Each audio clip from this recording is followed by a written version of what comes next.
your head that makes you feel like a god? Is your whole hippocampus is just like sod? Don't think about it, think about it, think about it, think too hard. Just do what feels right in the mind of a worm.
Welcome to the No Kings Rally. Please note that there are water stations at 24th and Pennsylvania and Eakins Oval and Martin Luther King Drive. Also, there is a staffed medical tent at the far southwest end of Eakins Oval. In the event of a medical emergency, look for one of our event volunteers in the green reflective vests for help. For those who need to board buses after the program, please proceed down Kelly Drive to the bus staging location behind the museum. Thank you for joining us, and our program will begin soon. Every day across this country, something powerful is happening. People are rising for each other, for democracy, and for our collective freedom. We have chosen not to live in fear or let division destroy this country. We believe in something bigger than ourselves and the promise of freedom and justice for all. But now, our rights and our freedoms are under attack. We can point fingers, or we can take action. This spring, millions of us united for one of the largest peaceful protests in the history of the United States. Together, we told Trump and his billionaire administration to keep their greedy hands off our health care, our veterans' benefits, our public lands, our rights. Courage is contagious, and now we're taking to the streets again on Saturday, June 14th for No King's Day. While Trump wastes tens of millions of taxpayer dollars on a military parade for his birthday, acting like a wannabe king. People in every state have organized over 1,800 events in their communities to uphold democracy and protect our rights. People standing side by side for the future we all deserve. We don't do kings in the United States. We believe power belongs with the people.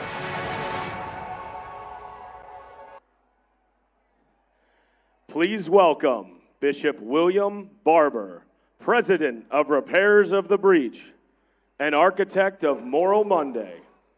Today he comes in his capacity as a minister and bishop in the church.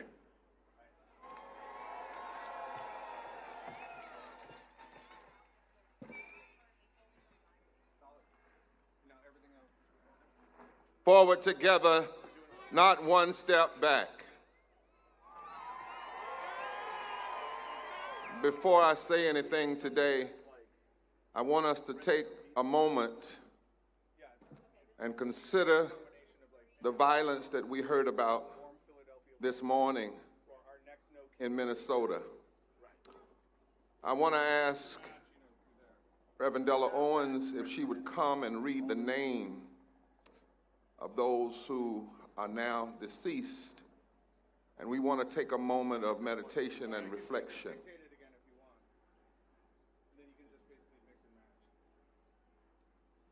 We remember State Representative Melissa Portman and her husband, Mark Portman,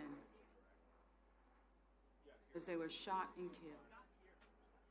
We remember State Representative John Hoffman and his wife, who were shot multiple times. They have gone through surgery, and we are very optimistic about their survival. Let us pray for them as they recover. Violence, mean, cruel, premeditated violence has visited us again, and we have heard that lawmakers in Minnesota have been killed and shot, killed by a deception, a person impersonating law enforcement, inflicting death. And in this moment, my brothers and sisters, let us repent as a nation of all this violence and death. Let us pray for the souls of those killed, the recovery of those who were hurt and harmed. Can we pray for the families of those who've been shaken, the communities once again that have been rocked? Let us pray for the law enforcement that are doing the right thing. Pray for the capture of the killers, the quick capture, and any behind this murderous deed. They claim they also he had a manifesto of other names. Let us pray that the hearts of elected officials to find the heart to set aside the politics of violence and greed and corruption and hate and death, and that we can find a way to do like we're doing here today and be one humanity. My faith in times like these says to be still and know that God is a very present help in the time of trouble. My faith calls us to, and the faith of many others, to embrace love and to rebuke hate, to rebuke fear, to rebuke death. And so let us do that together in this place in Philadelphia. And let us also embrace what many faiths and people, even not of faith, but who believe in a moral arc of the universe, and that is the oneness of our humanity. And let us be determined. Let us be determined even the more to be one people. And let us declare it. Would you grab a neighbor's hand or an arm or whatever part they'll let you hold for a moment? And would you say to them, I love your life. I hold your life dear. I will protect your life. I will embrace your life. I will hope the best for your life. I will stand up for your life. Because we are one humanity and we need each other to survive.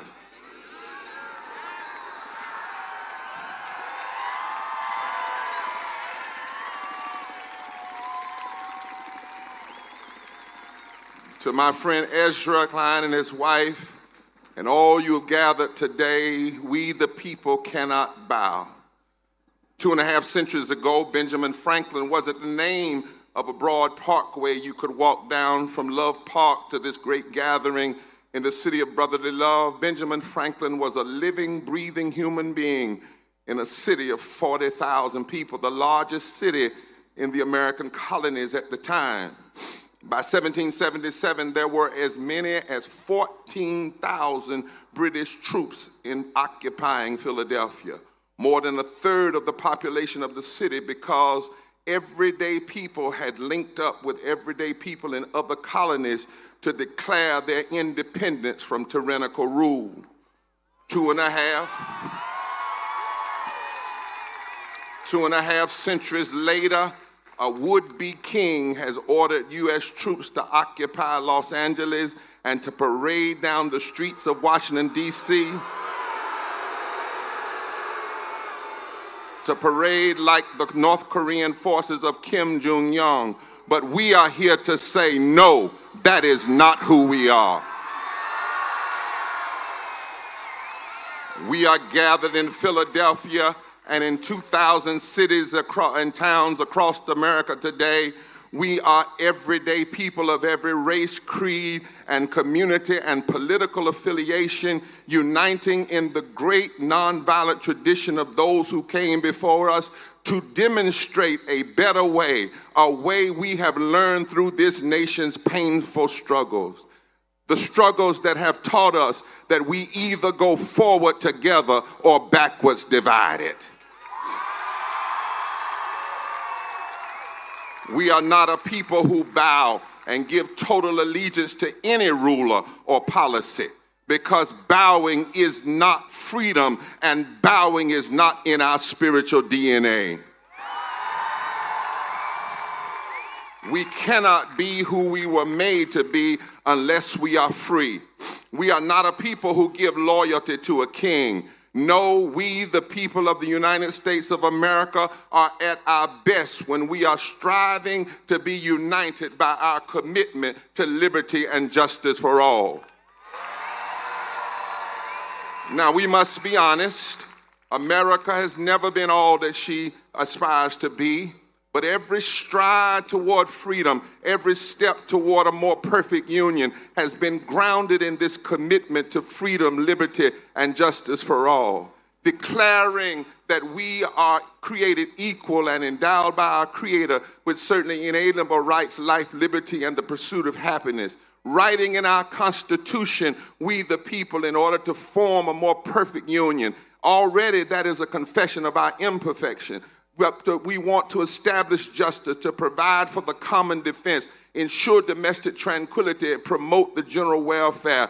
These are the principles that have always reminded us, pulled us, challenged us in the deepest recesses of our moral consciousness, that we who believe in freedom cannot rest. And in the face of any challenge that would have us bow and accept something less, we say no. Truth is, these are not liberal or conservative commitments.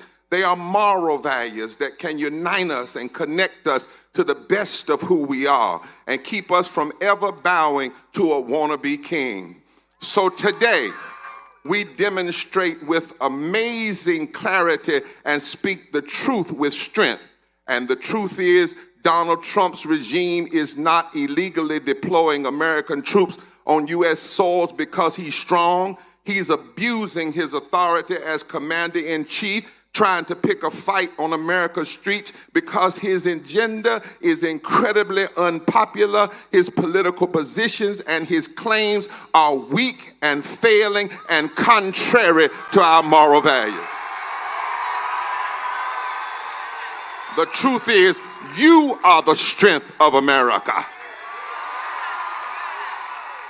He said he could end conflicts in other parts of the world with a phone call, but wars of aggression rage on. He said he could unite us. We're more divided. He said he was going to stand up for working people, but he handed the government over to a billionaire before their big bad breakup. He said he'd bring prices down, but his wild talk about tariffs has created economic uncertainty. He said he could deal with Gaza and deal with Ukraine, and things have gotten worse. He said his budget was big and beautiful, but the truth is, it's big and greedy and ugly and destructive and deadly to the most vulnerable.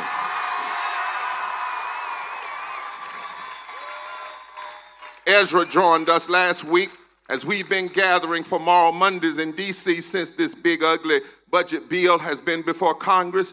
They have arrested us, but they've not stopped our prayers or our prophetic critique to arrest the consciousness of America.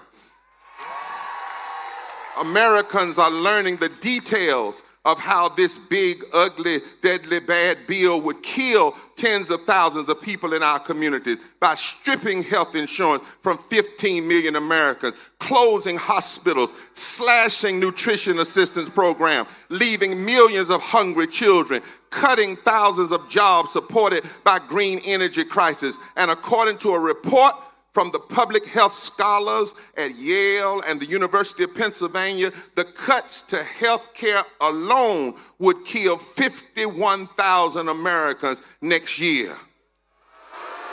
And the more people learn about its details, the less popular Trump's signature legislation becomes law, and his attempt to move more money from the poor and working poor to the wealthy than was transferred during chattel slavery.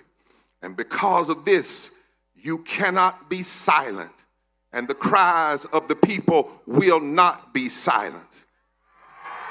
That is why this regime is in panic, and when an authoritarian is weak, he will do anything to get attention. But we don't have to give Trump and MAGA what they want. We don't have to bow by waving a flag at his parade. Our demonstration of moral strength is in opposition to the tyranny that threatens our very existence as a country. And this kind of gathering can unite us in a moral movement to save America. And we will not stand down, not now, not ever. Because the truth is, when it comes to the need to stand up for the Constitution over a ruler who would ignore the courts, we are indivisible. When it comes to the need to repair breaches between those who have health care and those who don't, we are indivisible. When it comes to the conviction that everyone deserves to be treated with dignity and respect, we are indivisible. When it comes to our commitment that no child should go hungry in this, the richest nation in the world, we are indivisible. And when it comes to the essential role of government to serve the people rather than to serve a king, we are indivisible. Now, might I close as a preacher? In the book of Daniel in the Bible, there is an ancient story where three young men, Shadrach, Meshach, and Abednego, they were thrown into a fiery furnace for their refusal to bow. They refused to bow to a king that loved to put his name on buildings and ride around and make everybody bow to him. Well, they were thrown in, and they were not consumed, however, by the flames of the furnace. Instead, as they were thrown in, the people witnessed a fourth force come in and walk them through the fire. My fellow Americans, I stopped by this afternoon to remind you that when we tap into our moral power and refuse to bow, there is a greater power in the universe that will come and stand with us. In the final years of the anti-apartheid struggle in South Africa, they used to say, only a dying mule kicks the hardest. So we must maintain discipline, refuse to meet violence with violence, and keep our focus on an agenda that lifts us all to higher ground. We must join hands across all the lines that have been drawn to divide us and stand together as we the people. And when we do, I know a force more powerful than any of our individual actions will come and stand with us in the fire. That's what the best of American history has taught us. I stopped by to tell you and remind you today that the force of truth, the force of love, the force of justice, and the force of equality is more powerful than any would-be king. More powerful than brute force, more powerful than mean money, more powerful than big tech feudalism, more powerful than anything we know. When we stand up and when we stand together and when we refuse to bow, we can build a movement to save the heart and soul of America. Are you standing? When the founders refused to bow to King George, a fourth force stood with them. When the slave abolitionists right here in Philadelphia, black and white, refused to bow to the king-like rule of chattel slavery and slave masters, a fourth force stood with them. When women, black and white, refused to bow to those who didn't want them to vote, a fourth force stood with them. When segregationists and Jim Crow politicians' lips dripped with the words of interposition and nullification, people like Rosa Parks and Viola LaRussa and Fannie Lou and Martin and Rabbi Heschel, men and women of every birth, refused to bow, and a fourth force stood with them. And I tell you, the force of truth and the force of love and the force of equality and the force of justice is more powerful than any would-be king named Trump or MAGA or anything. And so it's time. It's time for us to stand together like never before, because when we all get together, we have the power to reconstruct American democracy. Did you know that if just 20% of us, if we organize 20% of the non-voters in the last election, especially poor and low-wage voters who couldn't see how casting a ballot could make a difference in their lives, if we can organize them, we can upend the whole political calculus.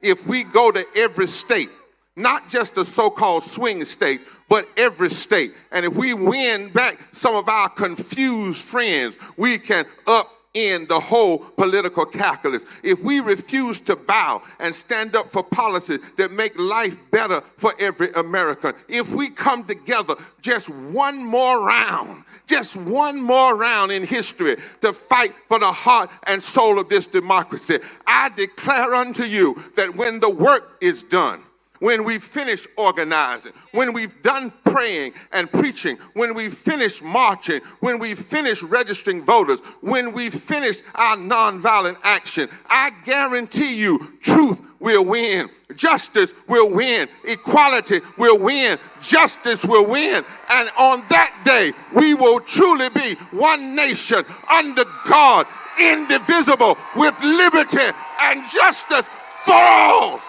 Stand, stand, stand, stand.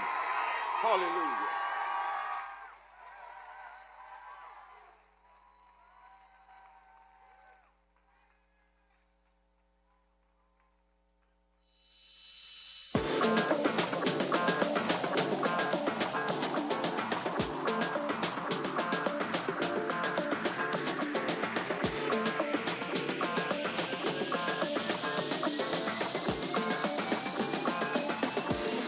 Please give a warm Philadelphia welcome to Congressman Jamie Raskin.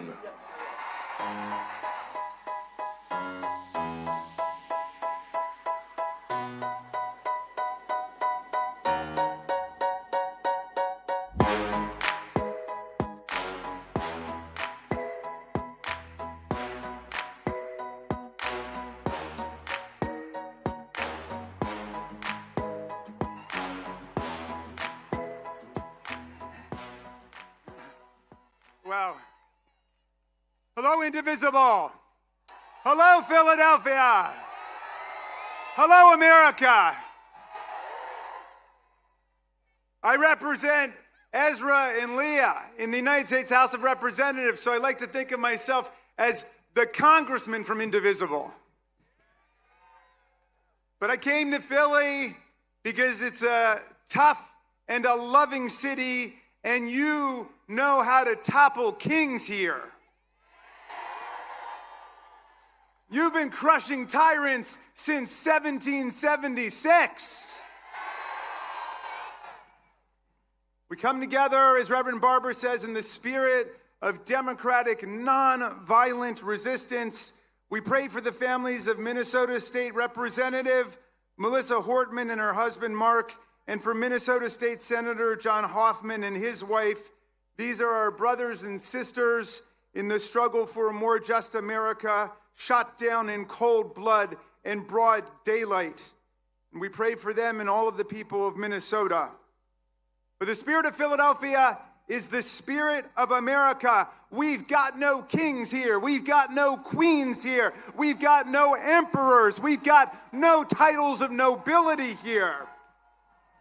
President Trump, happy 79th birthday. Sorry we couldn't make it to your party, but we did pay for it.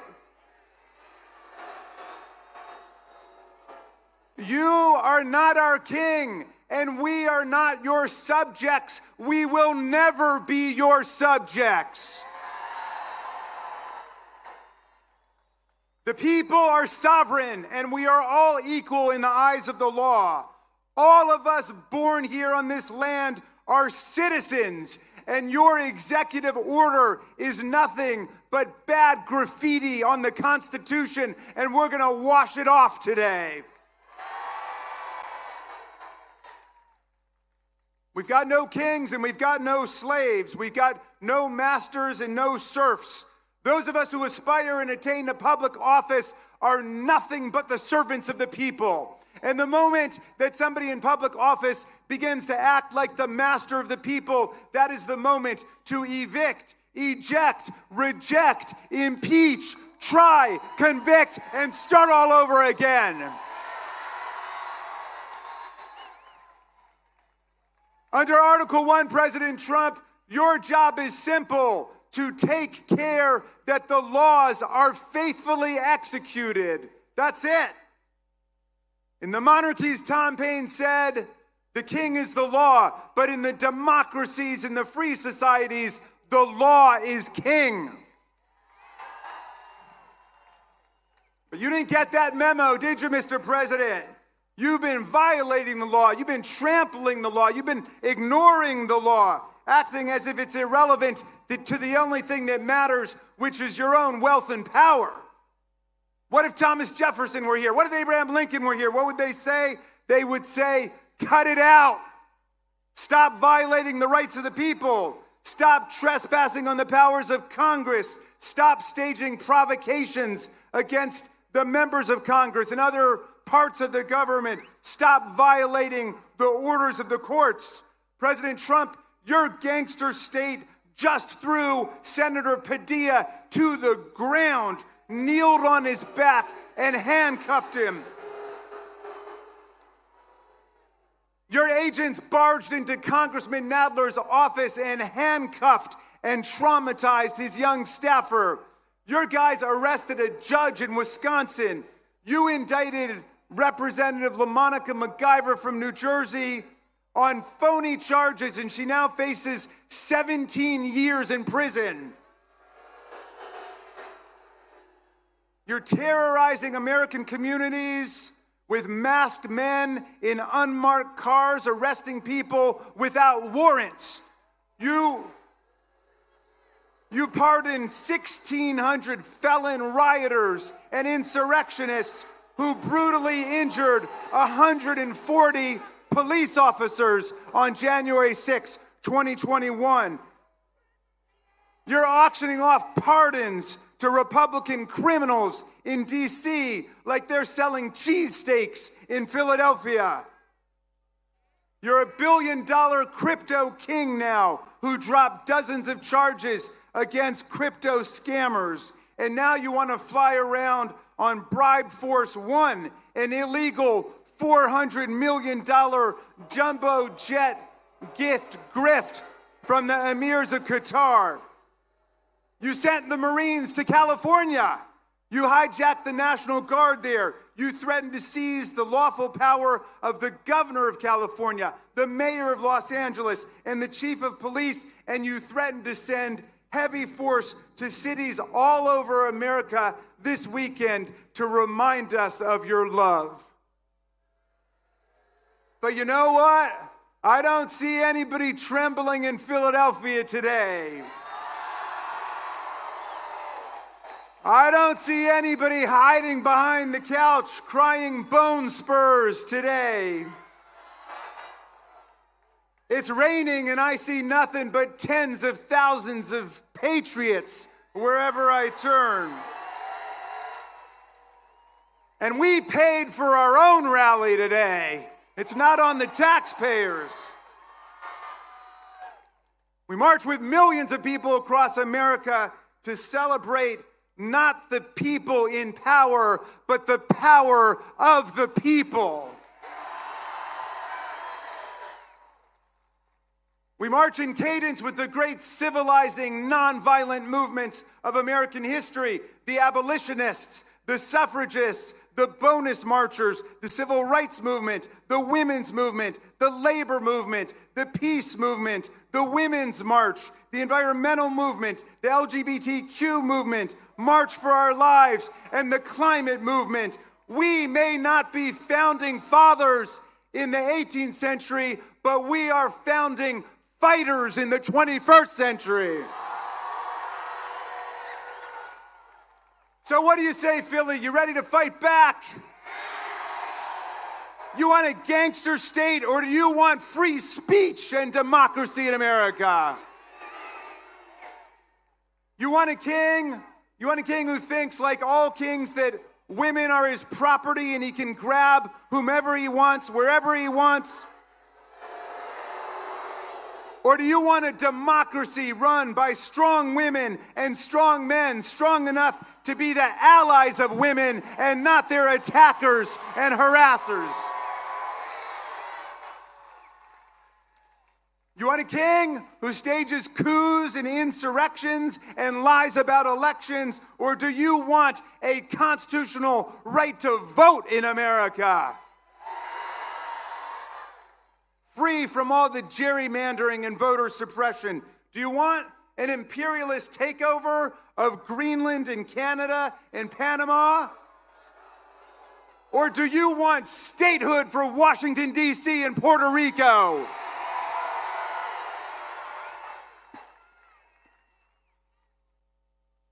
Hey, you want a king who tries to erase history and disappear the truth? Or do you want Bruce Springsteen who tells them the truth all over the world? You know, Donald Trump never talks about the framers because he knows nothing about them. But the framers knew a lot about people like Donald Trump. Sometime between now and the 4th of July, Mr. President, you must read the Declaration of Independence because Thomas Jefferson could have been writing about you. He told the people of America to rise up against King George and his lust for absolute tyranny.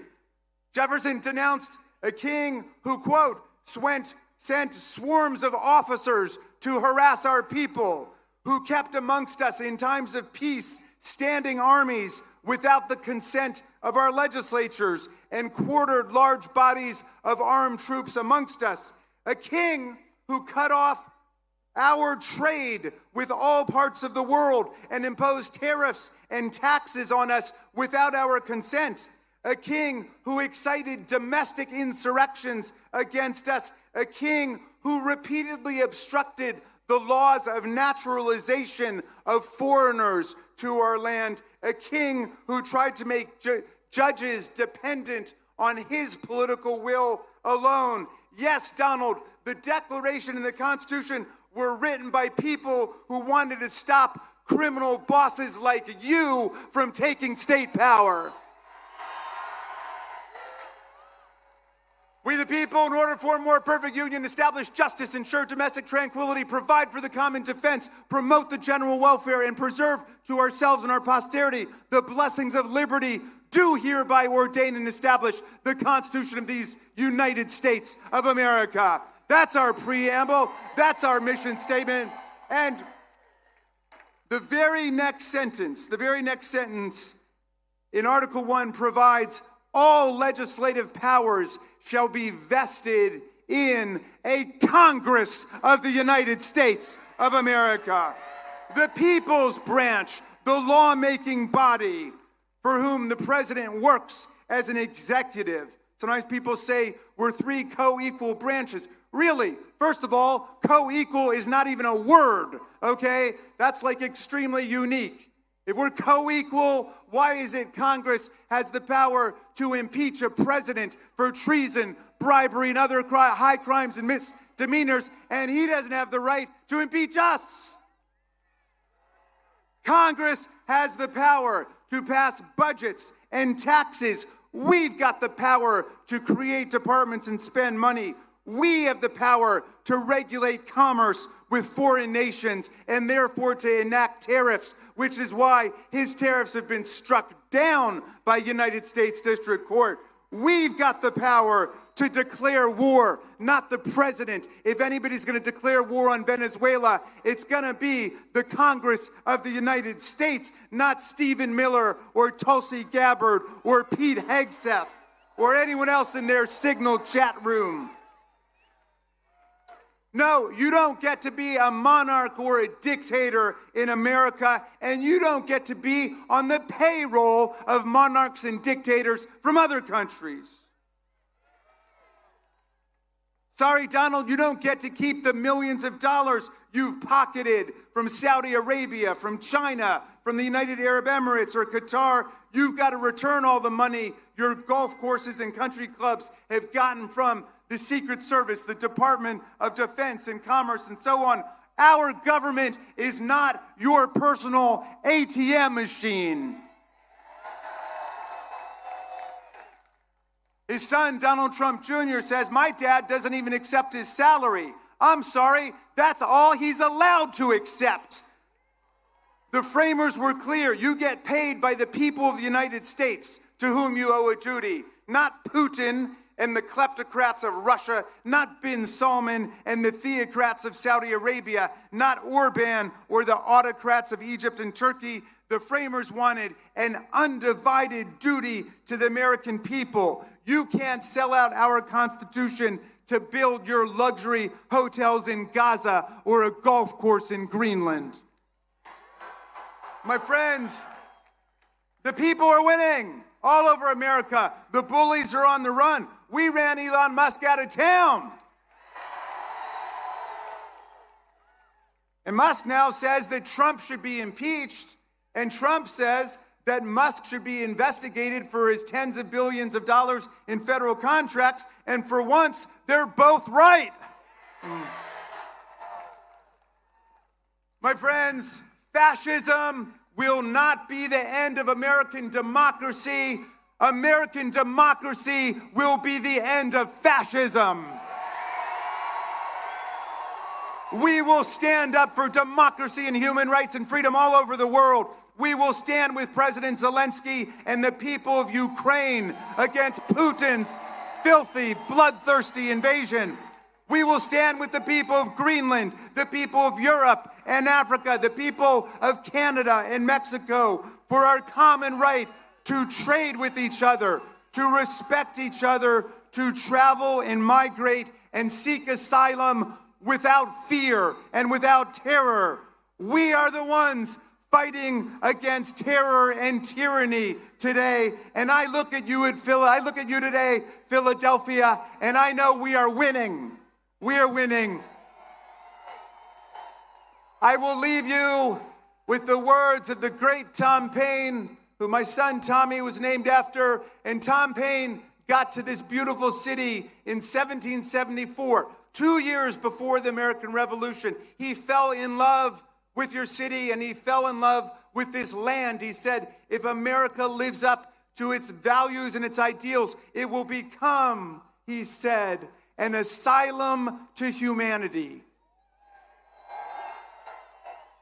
Not an insane asylum, mind you, okay?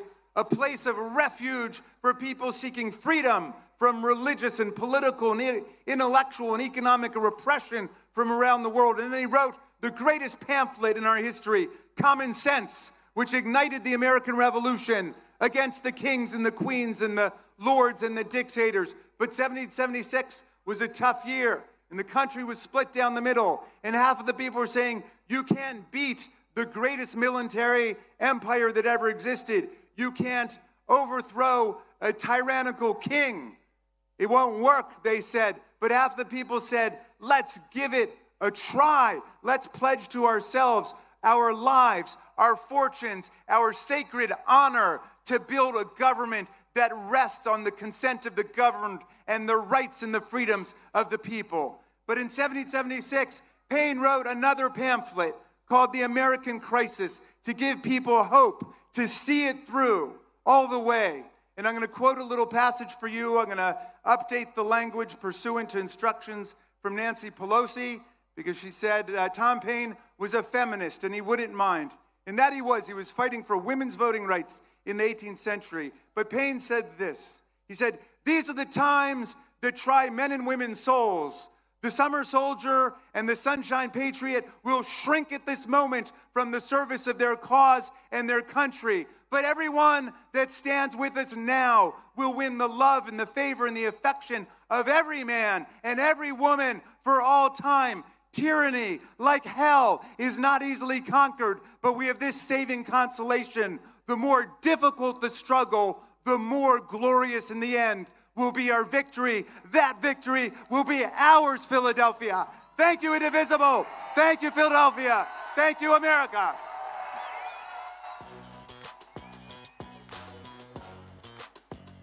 Please welcome to the stage Martin Luther King III and Andrea King Waters.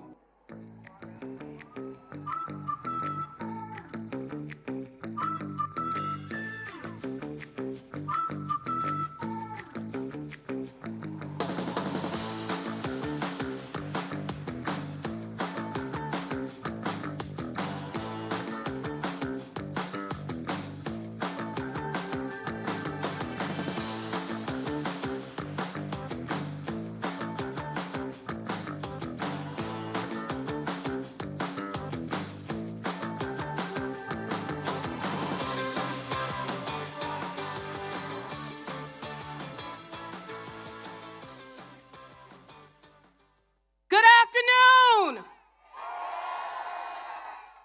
Good afternoon.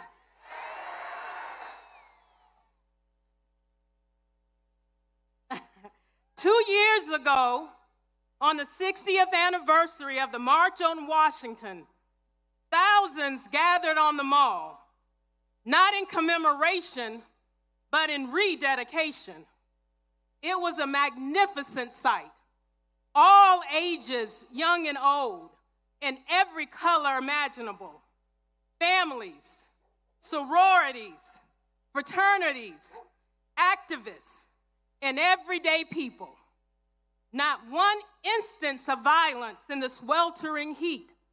People unrolling prayer blankets towards Mecca, others walking to tents to observe Shabbat. It was a beautiful day.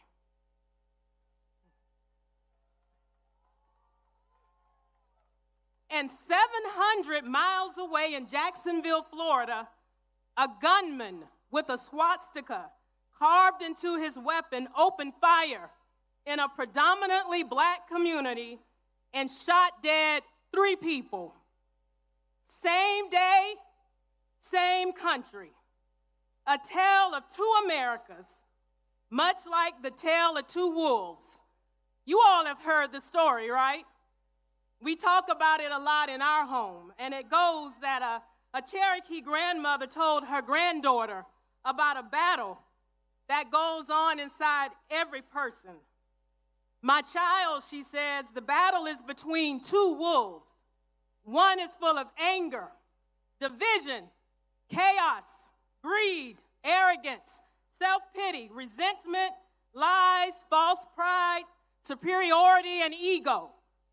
The other is full of joy, peace, love, hope, serenity, community, kindness, benevolence, empathy, generosity, truth, compassion, and faith." The granddaughter thought for a moment and asked, "Well, which wolf wins?" The grandmother pulled her close and said, "The one you feed."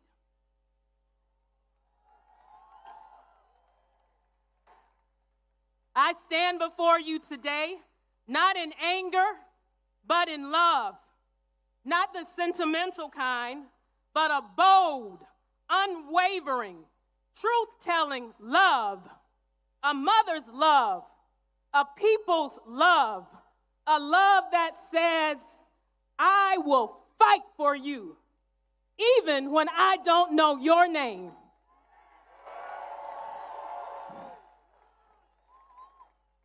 Because your liberation is bound up in mine. We gather at a crossroads, one that asks us once again, is this America? Is this America when tanks roll through our neighborhoods, but healthcare doesn't? Is this America when flash bombs fall on peaceful protesters, but not on injustice? Is this America when the First Amendment is honored in print, but punished in practice? Let me be clear. This is not patriotism. This is performance. This is not leadership. This is illusion. And this, my brothers and sisters, is not democracy. This is a creeping shadow of authoritarianism, cloaked in power and pride. But we will not be deceived by noise and spectacle, because the true strength of this nation is not in its missiles, but in its morality.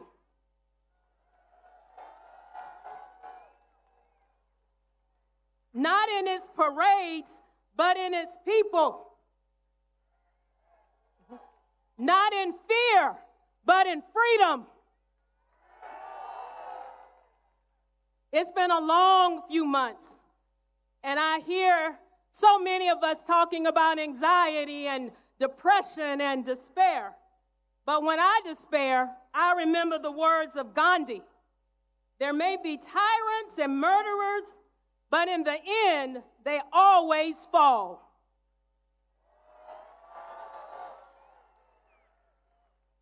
Because truth force, what he called soul force, satyagraha, is more powerful than any other weapon.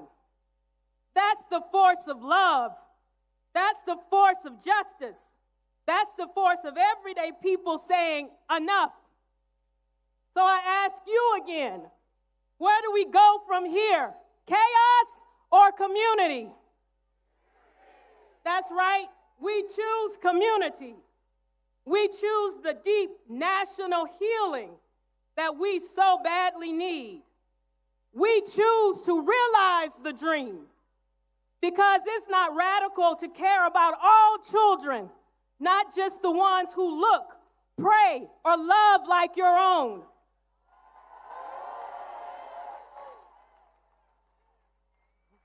It's not radical to believe in the words carved on the base of the Statue of Liberty. Give me your tired, your poor, your huddled masses yearning to breathe free.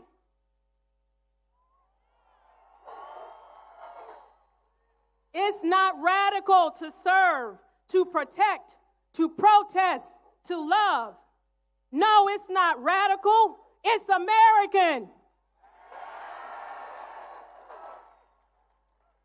And that's why we're going into communities across this country, not with closed fists or with tanks, but with open hearts and open arms.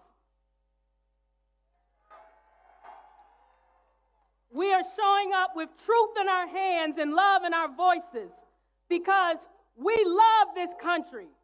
And we know that loving America means holding it accountable to its highest promises.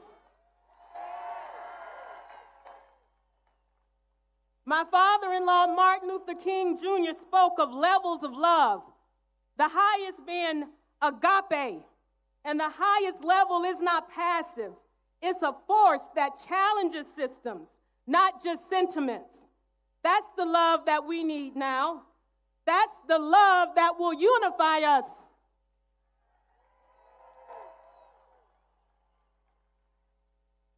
So let us raise our voices, not in hate, but in hope. Let us march, not to divide, but to build. Let us love, not to escape the struggle, but to endure it together.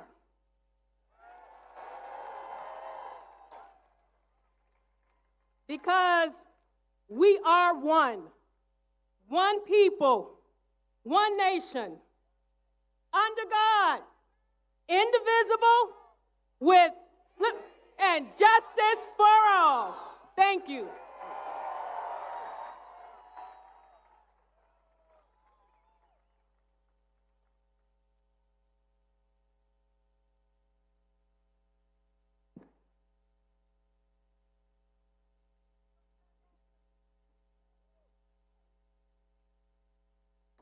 Good afternoon.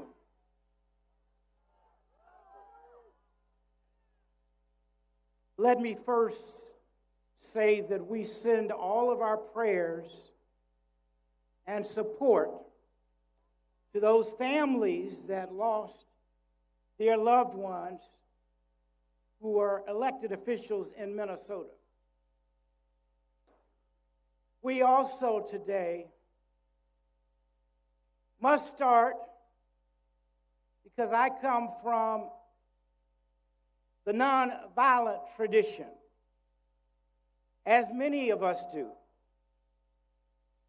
And I can't imagine what my father nor mother are thinking as we go through this period of history. Beyond the fact that we must stay engaged and stay on the battlefield until truth, justice, freedom, and equality exist for all humankind.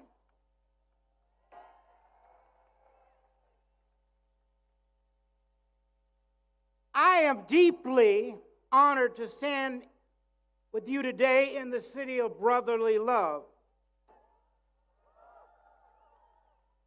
A city steeped in the dream of liberty, a city that birthed a nation, and a city that has long carried the flame of resistance in the face of oppression. Philadelphia, you are no stranger to struggle. You were a sanctuary for runaway slaves, a refuge for the righteous abolitionist, a crossroads for the Underground Railroad, and today you are once again a sacred ground where justice calls and freedom answers.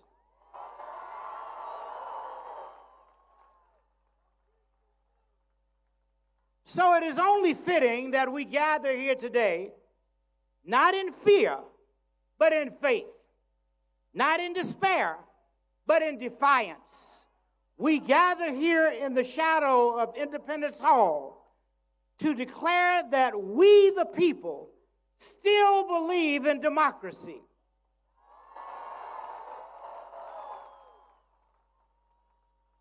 We still believe in justice. And we still believe in a nation without kings, without tyrants, without rulers who place themselves above the law. We are here to say this land belongs to the people, not to the monarchs, not to the autocrats, not to strong men, but to the people. Just as the generation of 1776 cast off the crown and proclaimed a republic, we, the generation of 2025, pledge to keep faith with that sacred inheritance and let it be known to every corner of this land. We will not let democracy die on our watch.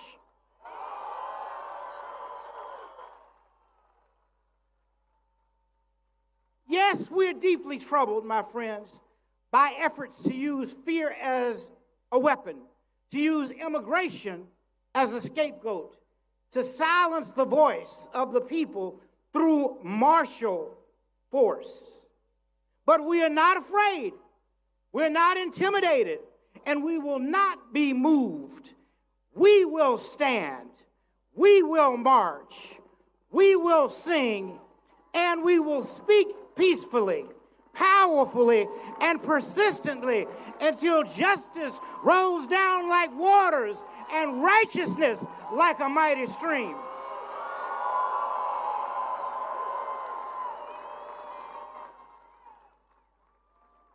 Let us be clear. Let us be perfectly clear that to deport anyone without due process is not only illegal, it is immoral. It is a betrayal of our Constitution and of our highest values. We are one nation under God, indivisible, not with division and detention, but with liberty and justice for all. We reject the militarization of our streets. We say to those in power, if you want to honor our armed forces, do not parade them through the streets like pawns on a chessboard. Honor them by caring for their bodies, their minds, and their futures. Honor them by protecting democracy, not parading over it. Let us use those hundreds of millions of dollars not to inflate egos, but to uplift the people. Use it to fund our schools, to heal our sick, to protect our elderly, to care for our veterans. That is real patriotism. That is real love of our country. And I say to every protester, every marcher, every dreamer in this moment, commit yourselves to nonviolence, not merely as a strategy, but as a way of life. My father taught us that nonviolence is the sword that heals. It is the weapon of the strong. It turns enemies into friends and injustice into redemption. Every gain of the modern civil rights movement that was made was won through disciplined, determined nonviolence. Nonviolent love, I should say. Remember, the forces of repression are watching for us to slip up. They're waiting to point at a broken window and ignore a broken system. They're waiting for an excuse to crush what they cannot control. We must not give it to them. Even one act of violence can undo the moral power of 1,000 voices. So let our protest be loud, but let it also be loving.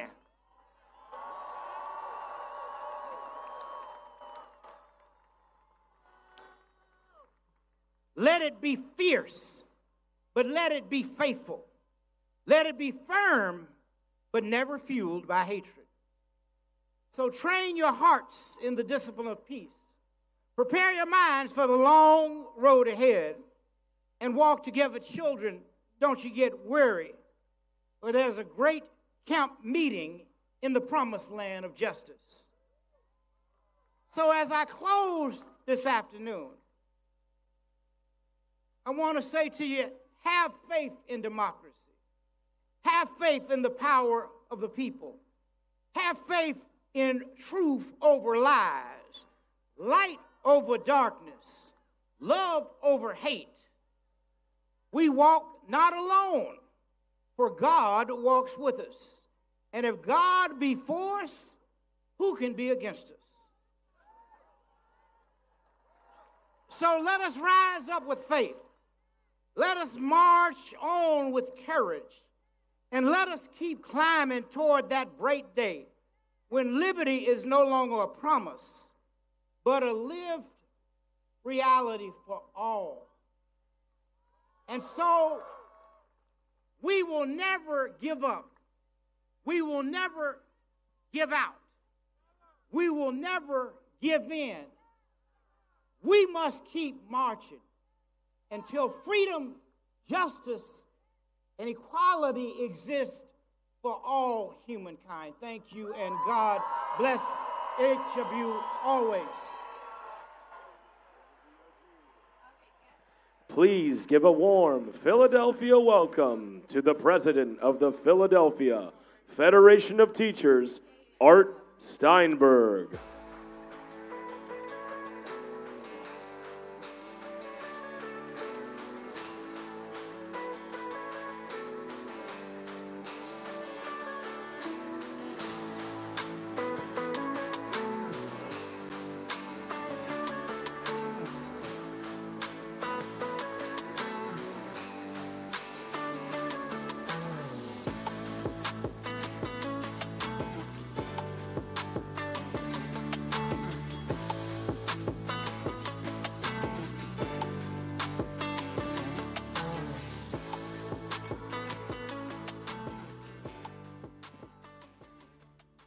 Yo, Philly! Welcome to all of you who are here with us in the cradle of liberty from Southeast Pennsylvania, New Jersey, Delaware, Washington, D.C., and beyond. I'm sure you know the response to this. Show me what democracy looks like. This is what democracy looks like. Show me what democracy looks like. My name is Arthur Steinberg, and I'm a special education teacher right here in Philadelphia. I am proud to serve as the president of the Philadelphia Federation of Teachers, the mighty PFT, and AFT Pennsylvania. We represent more than 36,000 workers across the Commonwealth of Pennsylvania. Yesterday was the last day of the school year. Can we give it up for our graduating students, rising students, their families, and our members? Teachers, paraprofessionals, coaches, nurses, counselors, food service managers, and secretaries. Let's also thank the public school educators who pour their hearts and labor from Head Start to 12th grade students throughout the school year and beyond. And let's not forget our members in higher education. In a moment, I'll introduce my friend and sister in labor, Randy Weingarten, president of the AFT. But first, let me represent Philly for a minute. Philly is a vibrant, growing, and welcoming city. We are a championship city. Can't do without this. Go Birds! And we are the birthplace of American democracy. Philly is a city that doesn't tolerate bullies. We don't do tyrants, and we sure as hell don't do kings. So it's fitting that tens of thousands from across the region chose to be in Philadelphia today. I want to thank Vicki Miller and the entire team from Indivisible Philly for putting this together. In moments like this, we can choose to stay in our homes out of fear, or we can come outside, be with community, and draw strength and hope from one another. Thank you to the organizers for making that choice easy for millions of Americans here and across the country today. It is a deep personal honor to have the Reverend Dr. Barber here, and a really special honor to have the King family join us. The PFT feels a special connection and debt of gratitude to Dr. King. His endorsement in 1965 was instrumental in the Philadelphia Federation of Teachers obtaining recognition as the exclusive bargaining agent for Philadelphia educators.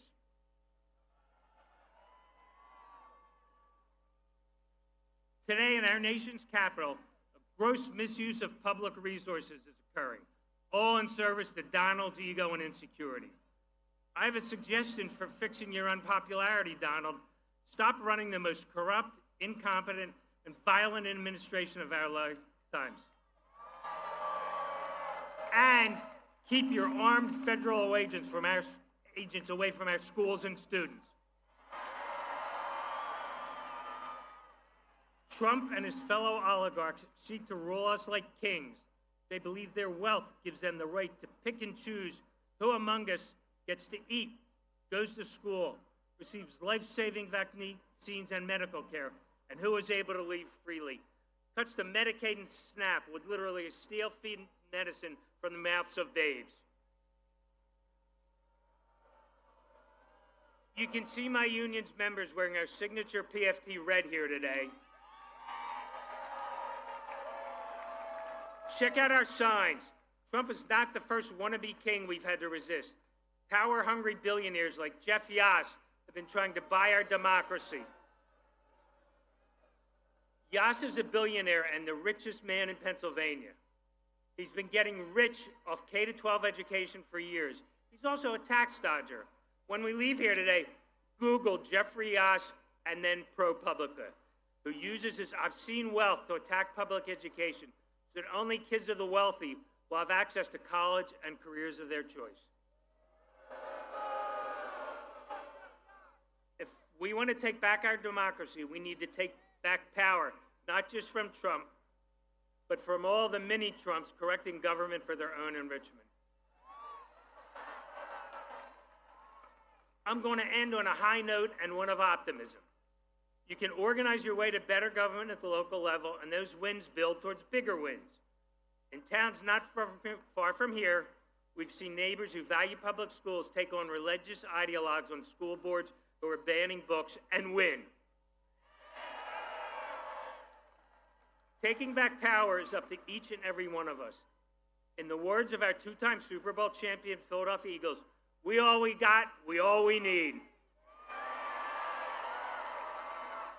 Let's become the agents of hope and aspiration, win a fairer, freer America, and give our communities the resources they need to thrive.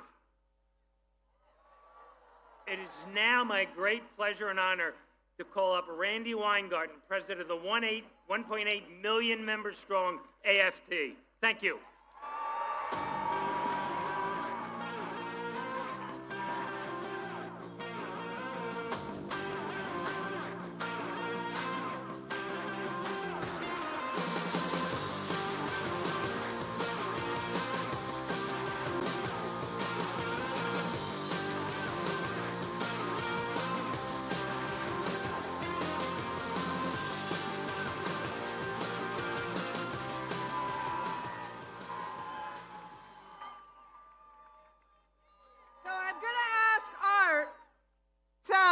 It's Flag Day today. This is what democracy looks like. All of you here. I'm going to ask Art to hold my flag. Now, on April 5th, I was here. I feel like I live here. But I was here on April 5th. We were in another park. And I wanted to start by actually talking about what we in the labor movement, it's unbelievable, the scene that I see right now. It's just unbelievable because it's the people. But this is what we say in the labor movement. It is, the people united will never be defeated. It's not just that we'll never be divided, we'll never be defeated. So can we do a big Philly shout out? The people united will never be defeated. The people united will never be defeated. The people united will never be defeated. Woo! So I want you all to know in Philly that our brothers and sisters and siblings in Minnesota are watching us. And I want to say to them, we love you. And we will never, ever, ever tolerate political violence. It's wrong.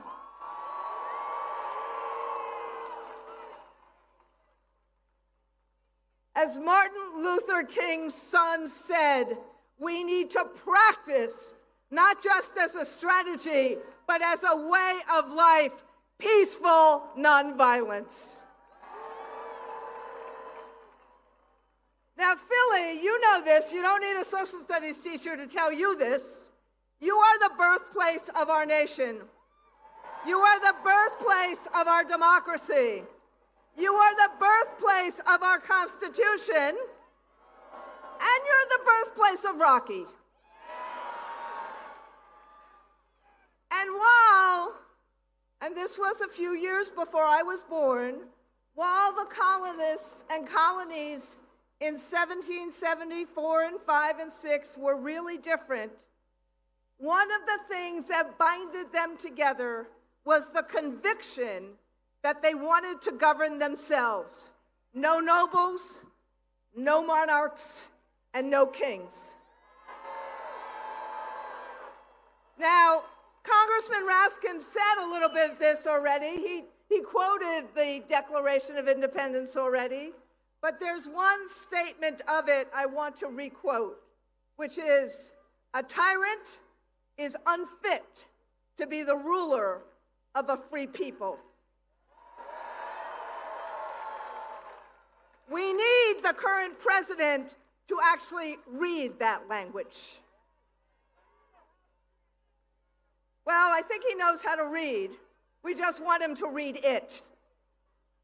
Now, our founders, and excuse the social studies lesson, but our founders said no to kings 250 years ago precisely because they believed in the consent of the governed.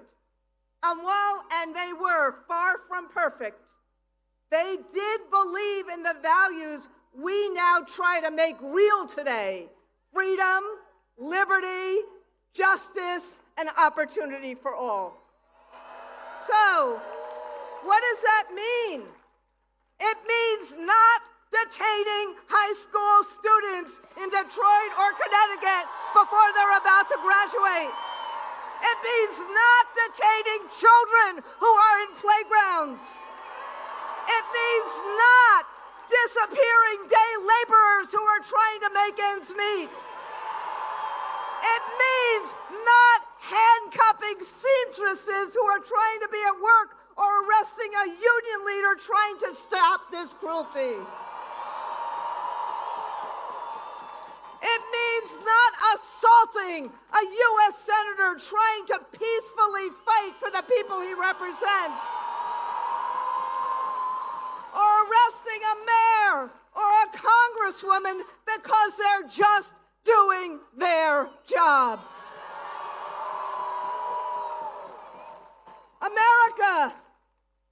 Americans don't need this abuse of power.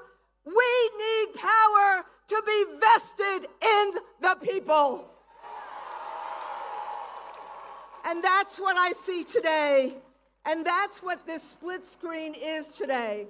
Thousands of people standing up peacefully for our values, for American values, including the values of making sure everyone can speak and peacefully assemble. And why? And that's why many of us are holding an American flag, because we care about our country. We care about opportunity. We care about the people of America, and we care about each and every one of our pathways to the American dream. I see thousands of people paying tribute to an army formed on June 14, 1775, to fight a monarchy.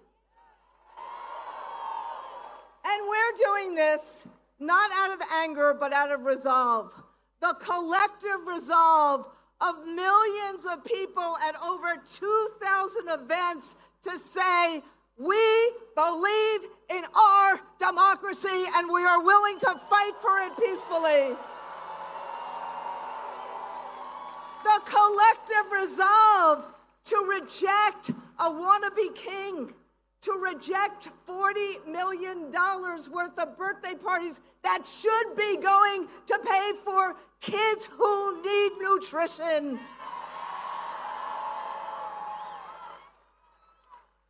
We reject the diminishment of our rights to assemble and associate and speak. Philly, this is what democracy looks like. Organized, hopeful, and bold. Literally the rule of the majority. And let me talk for 1 minute or two about my union. The AFT, yes, we stand at the intersection of democracy and opportunity, public education and the labor movement. These are the ways that Americans can get to a better life. a shot at a better life. And paving those opportunities makes us a target. Their attacks on public education are relentless. And why? Because they fear knowledge. Why do they fear school teachers? They fear us because we teach critical thinking. We teach honest history. We teach pluralism. Because their brand of greed and power and privilege cannot survive in a democracy of diverse, educated citizens. So that's why they go after education opportunity. They fight us on economic opportunity. They're going after equal opportunity. They're going after unions because this current president sees us as a threat to his vision of America. He sees us as a threat because they believe in us versus them, and we believe in us, the people. So look, this is about hope versus fear. But to get to hope, we must address the fear and show people that a better life is possible. Without a voice in our democracy and a voice at work, frankly, our fight against Kings would be hollow. So we're not just fighting back, we're fighting for a better day. So as they fight for tax cuts for billionaires, we fight for tax cuts for the working class. As they cut SNAP and Medicaid, we fight to make sure that families have decent housing and decent health care and decent education. They got their C's: chaos, confusion, corruption, and cronyism, and we got ours: the courts, the court of public opinion, the Congress, and the courage of this community. Because this community understands how to fight back. No one is going to save us but ourselves, but it takes courage. So my friends, rather than yield on bended knee, we stand up. We all care. We all act. We do it together in solidarity. So I want to end with a quote from the father of our last speakers. Specifically, Martin Luther King's final book. He wrote, "Where do we go from here? Chaos or community?" Well, Philly, you are the community to this president's chaos. And together, we build a future of opportunity and justice for all. Hope over fear, aspiration over anger, the promise of America for each and every American. That is what we are fighting for today. So I say, the people united will never be divided. The people united will never be divided. The people united will never be defeated. Woo! And now, I get to introduce who, in my judgment, is the foremost authority on democracy and how to keep it, and on authoritarianism and how to fight it.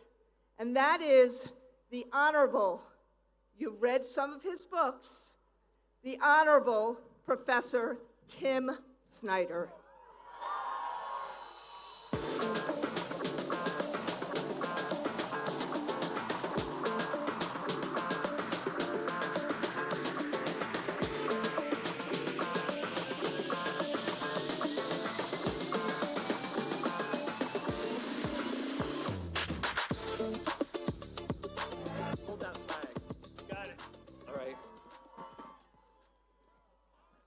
So first of all, I want to, hey, Philadelphia.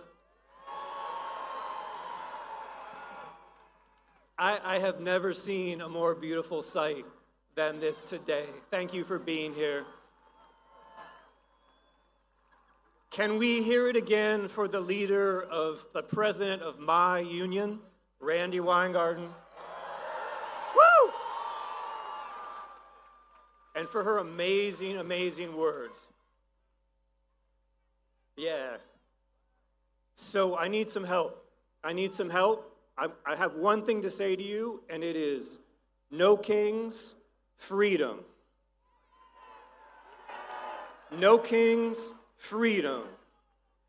But as if Randy says, and she's right, that I know something about authoritarianism, the thing that I know is that it can only be fought together.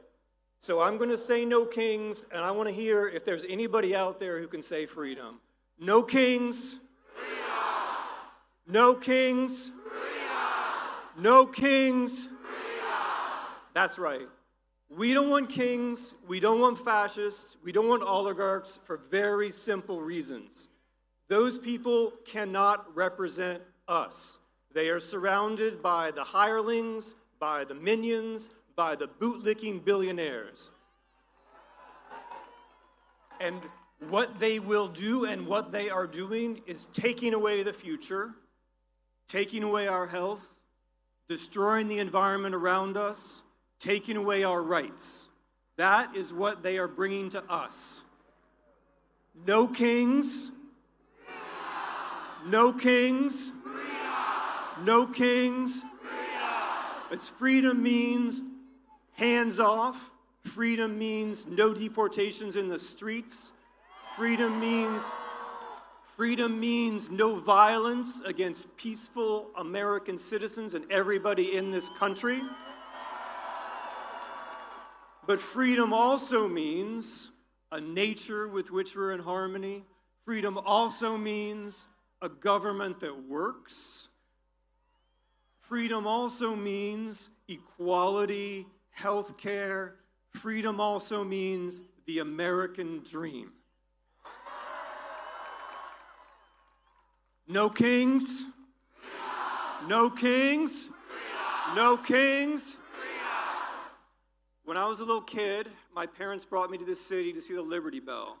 And that was very meaningful for me because we had a bell on the farm, and I thought about that bell as the Liberty Bell, and I rang it as a little kid. We came, we saw the Liberty Bell, and that was wonderful. But as I grew up, I learned some things. I learned that the Liberty Bell wasn't called the Liberty Bell in 1776. You know this, right? You're from Philadelphia. It was called the State House Bell. It was the abolitionists who called it the Liberty Bell. It was the people who met the challenge of slavery who called it the Liberty Bell. And then it was the women's suffrage movement who called it the Liberty Bell. And it's because of them that we now all call it the Liberty Bell. And what do we learn from that? We learn that in history, first no kings and then freedom. And we learn that you only make progress for freedom with struggle, and you learn that you only make progress for freedom with allies who you learn from. So, no kings is today, freedom is tomorrow. No kings today, freedom tomorrow. We act together today, and we keep acting tomorrow. We make a new friend here today, and we do something with them tomorrow. We meet somebody we admire today, and we do something with them tomorrow. We meet somebody who's a little more courageous than us today, and we do something with them tomorrow. Today, no kings, tomorrow, freedom. There is a better America out there. There is a better America underneath. There is a better America that we can see. There is a better America that we can make. History is in our hands.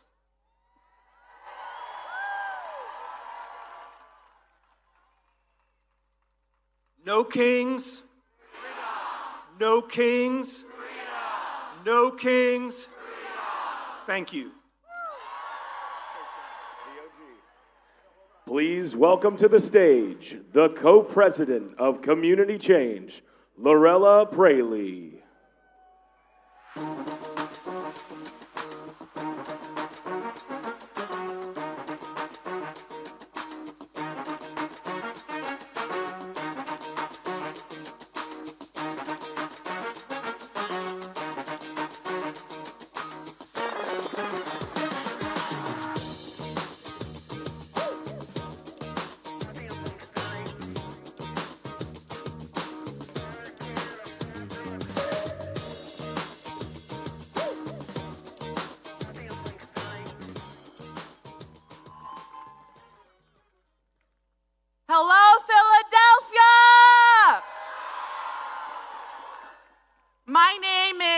Lorella Praeli, and I'm here today as the co-president of Community Change, where we organize every day for a multiracial democracy and an economy rooted in dignity and justice.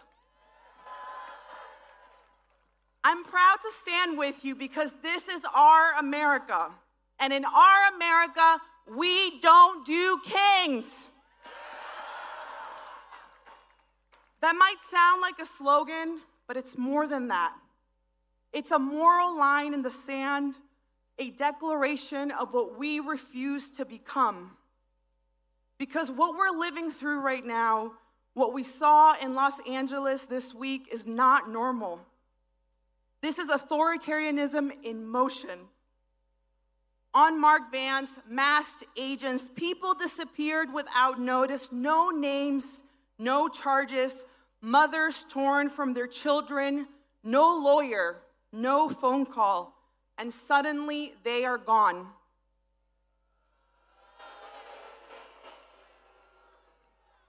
That is not our America. And let me tell you something else.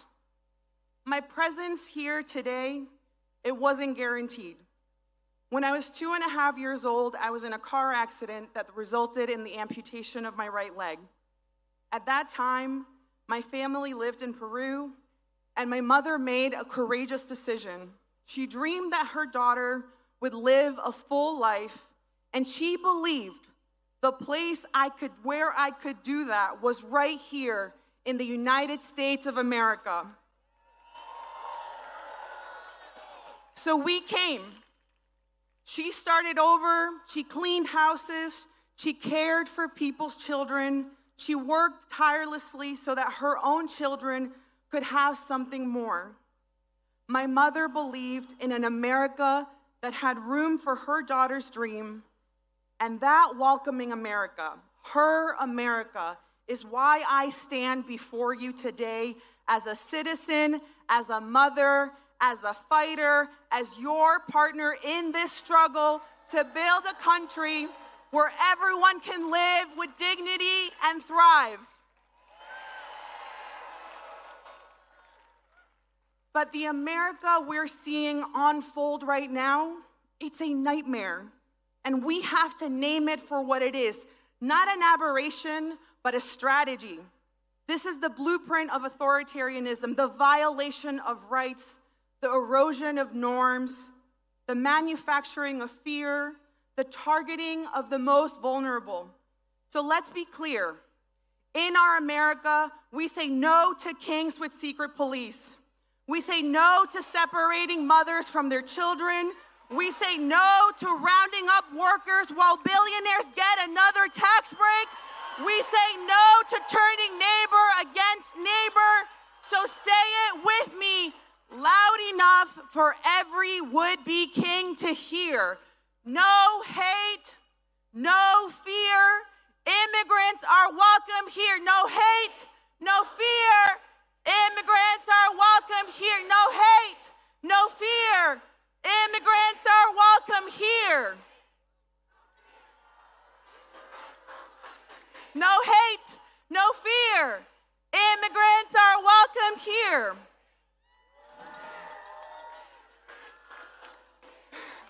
Thank you.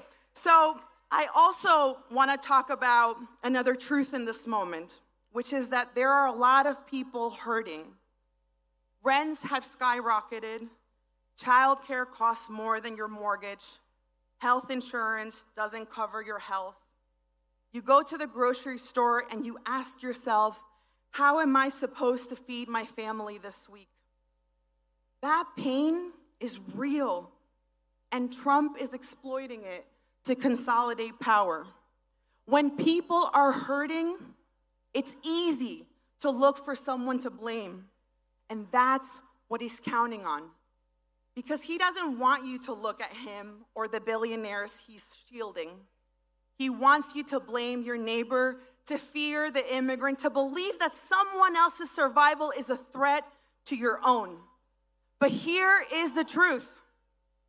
Trump is cheating working people. He is using immigrants as scapegoats to distract us while he steals from all of us.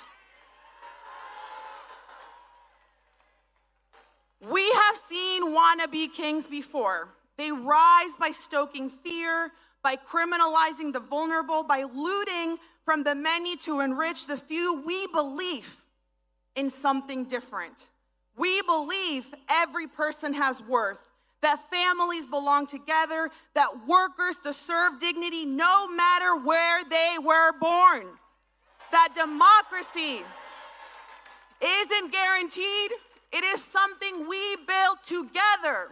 And above all, we believe our solidarity is stronger than their fear. So what do? We rise, we organize, we show up, we link arms across race, across faith, across difference. We hold the line and then we move the line. Because we are not just resisting, we are reshaping and rebuilding this country from the ground up. Ahora yo quiero hablar con mi gente latina.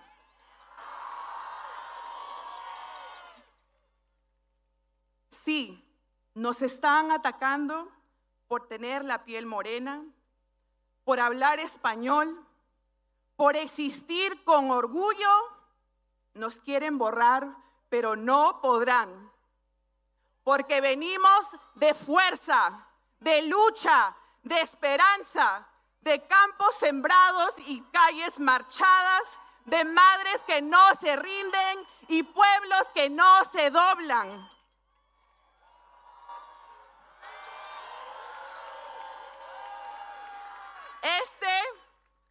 Mi familia latina, este es el momento de unirnos, de alzar nuestras voces, porque aquí estamos, aquí seguimos y no nos vamos, ni un paso atrás, porque esta también es nuestra América.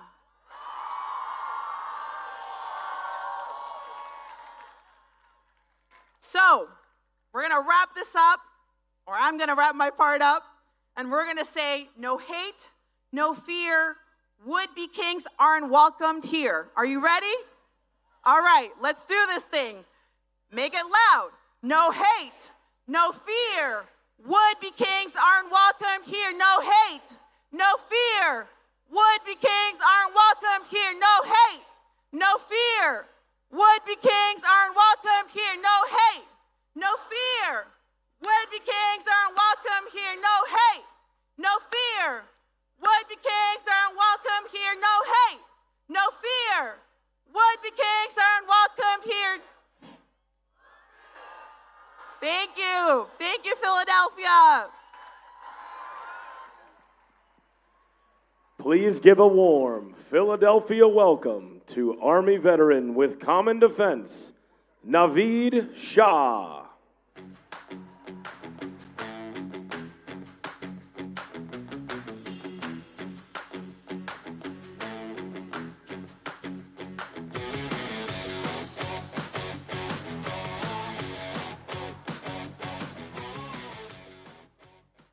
What's up, Philadelphia? Good afternoon, everybody. My name is Naveed Shah, and I'm the political director of Common Defense and an Army veteran. I'm honored to address you today on behalf of veterans everywhere. Woo. You know, as a veteran, I swore an oath to the Constitution, not to a person, not to a political party, and especially not to a king. Donald Trump thinks his rule is absolute, but in America, we have no kings. I'm a veteran of the war in Iraq, where I served 15 years ago. When I was there in March of 2010 was when Iraq held their second ever national elections. For many young Iraqis, it was their first time ever casting a ballot. For once, the insurgents weren't not targeting the American soldiers like me who were providing security. They were targeting their own people, who were simply trying to exercise their fundamental right to vote. In that moment, the sanctity of our rights became clear to me, and I promised never to take them for granted. So when I saw what happened in Washington at the Capitol on January 6, 2021, I was more than just shocked and appalled. I was scared. I was scared for what could happen to our country if we allowed the big lie to continue to fester, and for what would happen if insurrectionists took power.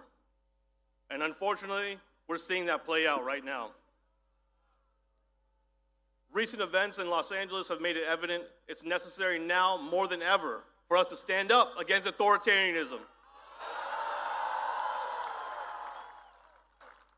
As of now, the Trump regime has federalized 4,000 National Guard soldiers, 700 Marines, but we've seen this playbook before.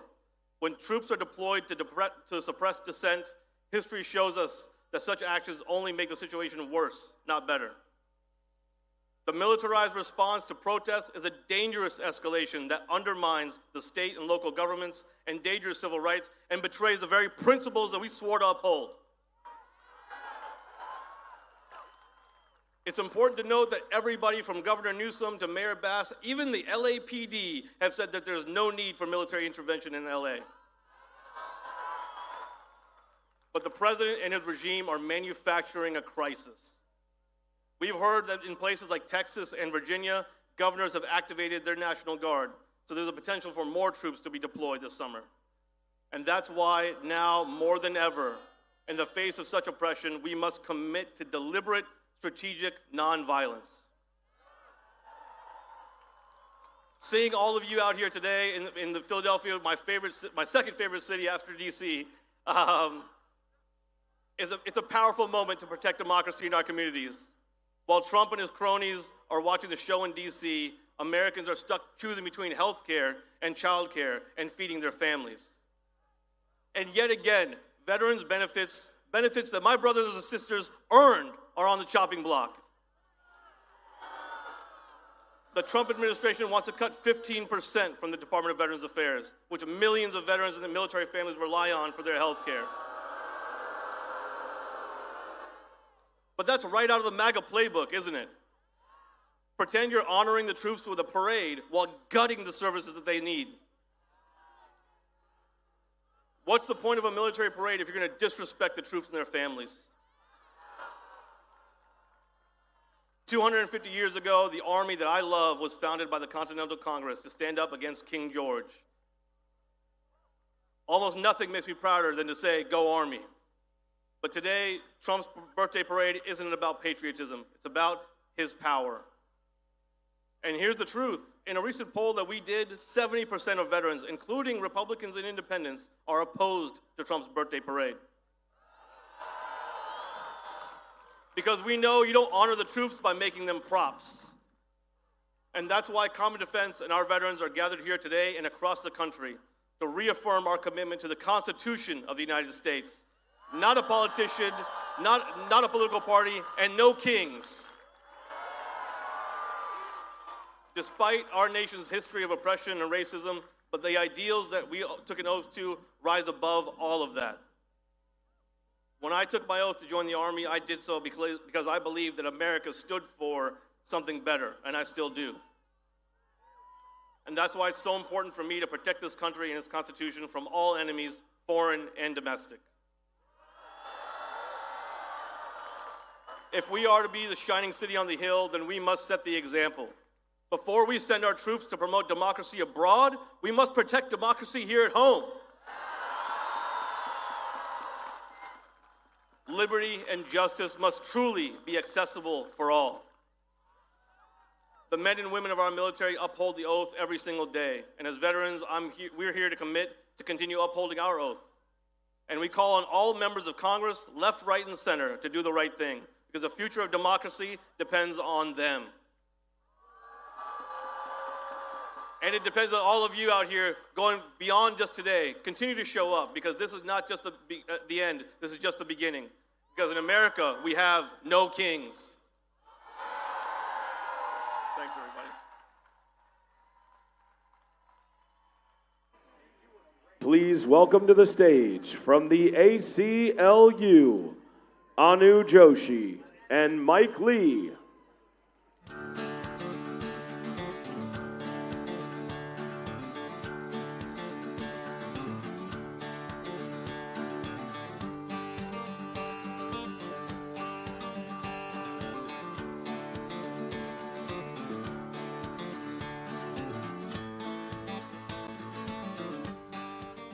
How's everyone feeling?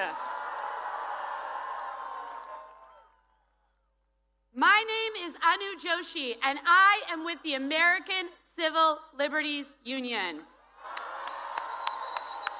And I'm here to say to you that no matter what, the ACLU is in this fight alongside you to save our democracy. Over the last 4.5 months, we've watched in horror as masked men snatch Mahmoud Khalil and other students from their families for exercising their First Amendment protected speech in support of Palestinian human rights. We've watched as they have spent billions of dollars to detain people thousands of miles from their families in private, for-profit detention facilities. We've watched as they've trampled all over people's due process rights and zip-tied children and ripped families apart. And just this week, we watched as the president federalized National Guard troops against the wishes of the state's governor and sent active duty military to an American city and my hometown, Los Angeles, California. And 2 days ago, we watched as this administration handcuffed a sitting United States senator for having the audacity to ask a question. And this is only a part of a larger intimidation campaign as they arrest, charge, and detain not only elected officials, but journalists, universities, judges, union leaders, students, nonprofits, law firms, immigrants, and everyday Americans. But you know what? This isn't the president's country, it's ours. And like all of you, in those moments, we didn't just sit on the sidelines watching as he tried to use the immense power of the federal government to try and silence us through fear. We got to work. We have filed more than 100 lawsuits since the inauguration to challenge their extreme, cruel, and illegal actions. And we are winning, and we are not slowing down. We worked with governors and attorneys general and mayors all across the country to pass policies that serve as a firewall against the president's overreach. We packed town halls. We took to the streets to physically protect our immigrant family members. We uplifted the stories of trans joy in our nation's capital. And we trained hundreds of thousands of people to know their rights and to use them. The actions of this White House are un-American, an abuse of power, and just damn wrong. But just looking at the thousands of people here and the millions of people joining events like this all across the country, it is very clear to me that we cannot be silenced and we are not afraid. Never let anyone tell you that protesting is not patriotic. In fact, it is the most patriotic action you can take in these trying times. It is our constitutional right to do so. When we know our rights, when we exercise them, when we protest, when we dissent, when we speak freely, when we act to protect our families, our friends, and neighbors, when we show up, we make progress for everyone. Thank you all so much for being here and for supporting the ACLU. And we know we couldn't do any of this work without the leadership of our incredible ACLU affiliates. And so I'm so excited to be standing here with a champion of Pennsylvanians, a lifelong Philadelphian, and the executive director of the ACLU of Pennsylvania, Mike Lee. What up, Philly? I said, what up, Philly? When I say free, you say speech. Free. Speech. Free. Speech. Free. Speech. Free. Speech. That's what's up. That's what's up. That's Philly right there. Hi, my name is Mike Lee. I'm the executive director of ACLU of Pennsylvania. Proud Philadelphian, born and raised. Happy Pride Month.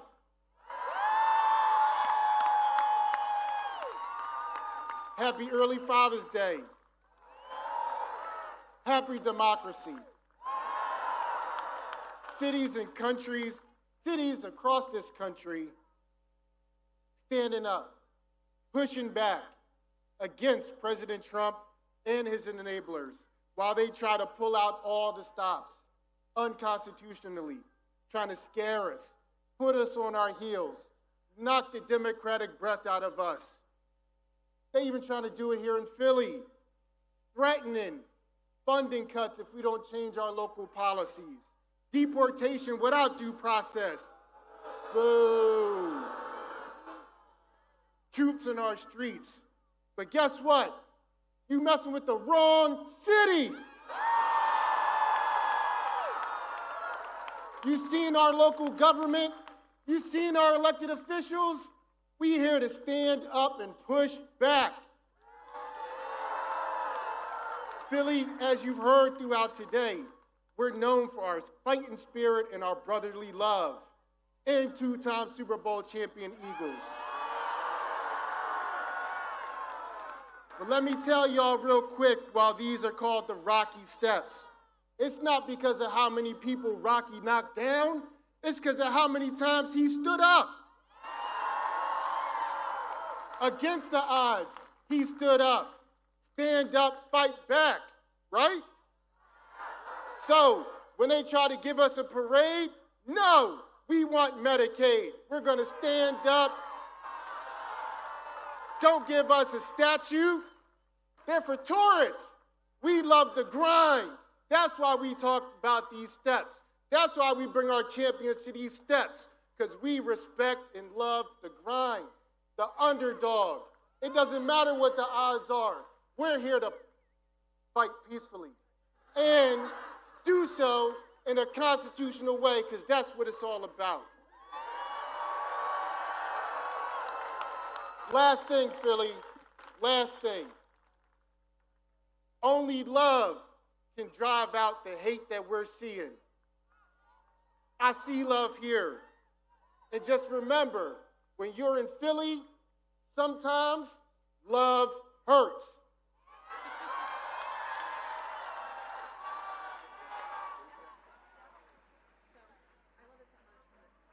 Please give a warm Philadelphia welcome to State Representative from Georgia, Rua Romman.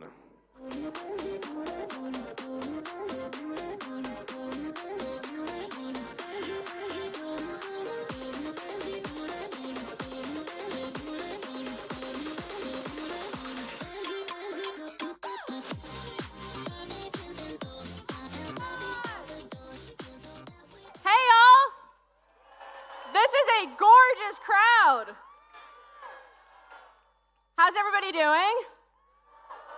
Good. Thank you for being out here to make clear that we bow down to no king. As we gather here today and all around the country, we face a pivotal moment in our history. I know it seems dark and scary. We're watching families torn apart all around the country. We saw photos of Marines detaining a vet on his way to the VA. We've seen ICE detain citizens.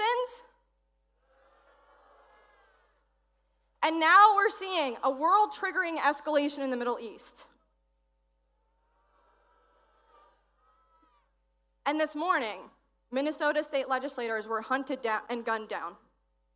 And all of this comes after we watched a genocide unfold in Gaza for almost 2 years, while our elected officials cheered it on or gave mealy-mouthed reasons of why they couldn't oppose the atrocities that we paid for.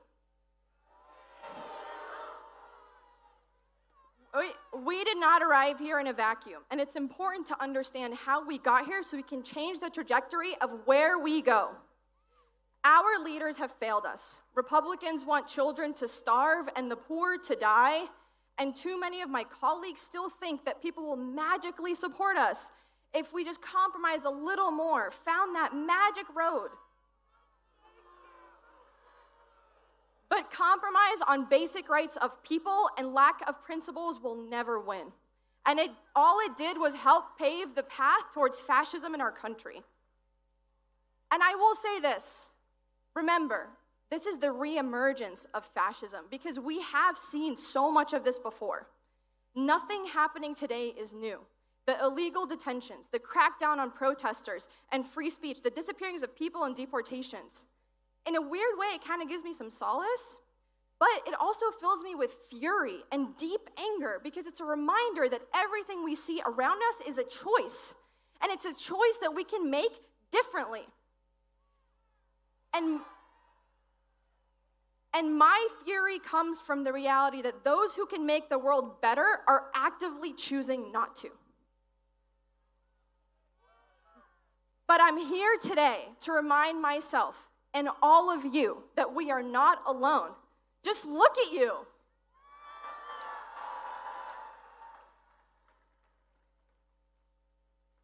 When my community had pushed me to run for office, and for those who don't know, I kind of got bullied into this, I knew I wouldn't be doing it alone. And it was because of them that I had the courage to do this. But now that I'm in it, I see all the time and all the ways that we can make a massive difference. And look, I get it. I was talking with some friends last night about the state of the world, and I told them about how, as someone who's on the inside, the thing that keeps me up at night is to see all of those opportunities that if more people had just shown up, we could have made a huge difference. And here's the thing. They rightfully said, look, there's so much cynicism. People are tired of the corruption, and I get it. I totally get it. But hear me when I say to you today, those who actually engage in that corruption want nothing more than for us to leave them alone. They want us to turn away. They want our cynicism to convince us into inaction. But I'm not going anywhere, and neither should any of you.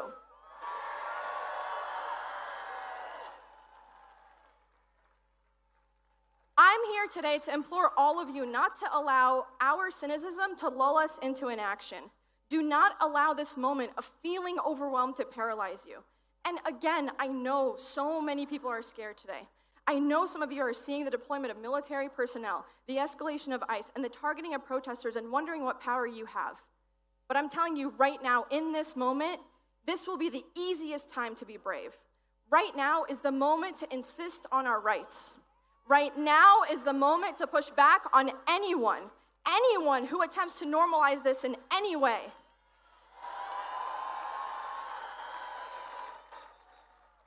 Now is the time to loudly remind those around us, as close as they are and as far as they are, that none of this is normal.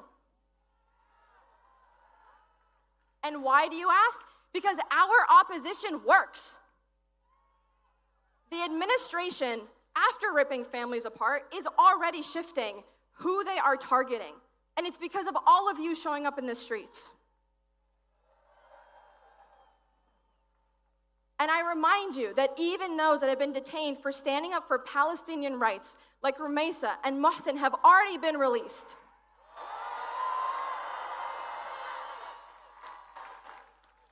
But we cannot let up until we are all safe, until we are all free. We cannot let up until Mahmoud Khalil is reunited with his child.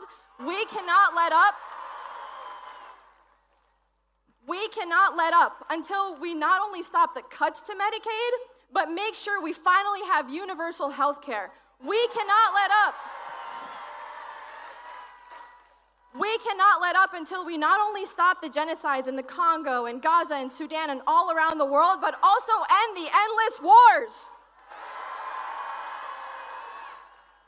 And we cannot let up until we stop this never-ending march to an increasingly extractionary economy that squeezes all of us for everything that we barely have to benefit some unnamed shareholder who'll never know our stories, will never know our names. So today, I am asking you to think about 3 things and your role in them, 3 places. First, your community. Get to know your neighbors, because if you don't already, it is one of the most beautiful experiences in my life. It is so lovely to know them, and make sure that you build a support system with those literally and physically closest to you. And support your local food banks. Support literally anyone who might need it in your neighborhood. And talk to each other. These algorithms continue to silo us and isolate us from each other, and that is extremely dangerous. Now is the time that we need each other more than ever before. Second, and I gotta say it, y'all, your local politics. My city council member won by 4 votes in a runoff. Getting involved politically, from school boards to state legislators to county parties, is world-changing. It's where you have the most power, and I'm not just talking elections here. I'm talking about committee hearings. I'm talking about school board hearings. I'm talking about every possible hearing you go to. Go and make your voice heard. Because I promise you this, every national policy you have hated has started locally somewhere. And third, take care of yourselves. This is a long, long road. I need us to learn to do this work at a pace that works for multiple years. Figure out what that pace looks like for you. Figure out what you have to offer. If you cook, if you bake, if you're artistic, there is so much of you that you can offer to those around you. Now is the time to lean into that. And I'm going to end with this. To my colleagues all around the country who are reeling from the news in Minnesota, I say again, now is the easiest time to be brave. Too many people want to silence people like us. But now is the time to stand up to them and say, you will not make us cower in fear.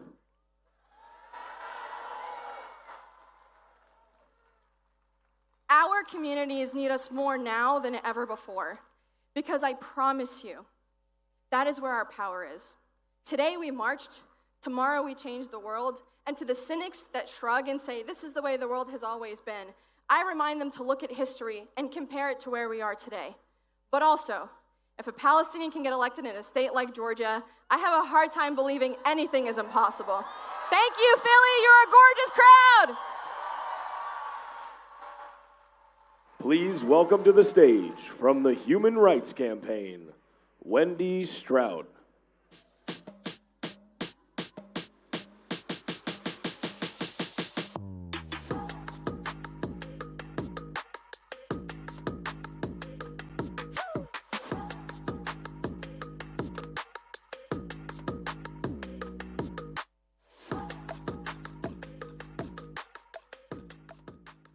Hello, beautiful people.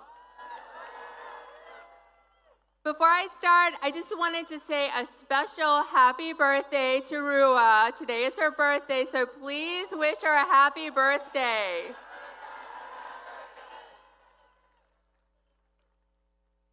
So I am Wendy Stroud. I use she, her pronouns, and I am with the Human Rights Campaign. We are the largest LGBTQ plus civil rights organization in the country. Now, I'm guessing that you all know the colors of the pride flag, the rainbow colors. I am here to tell you that those colors do not run. And the LGBTQ plus community that flag represents, we don't run either. And we do not bow to wannabe kings. And we will not be forced back into the closet. Trump wants to erase us. He may try and erase our history from his websites. or remove our names from battleships. He may try to legislate us out of existence, but he will never succeed.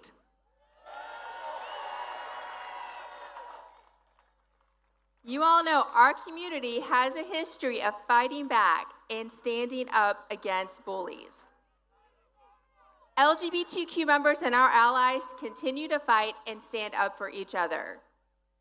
We will continue to fight for our trans siblings' right to exist and live their authentic lives.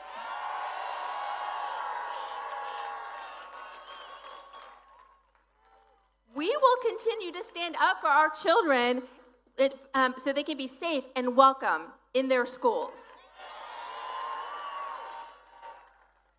And we will continue to speak up for immigrants like Andre Hernandez Romero, a gay stylist who was just looking for a better life. He was doing everything the government asked of him to be here. However, one day, Trump disappeared him and many like him without cause or due process.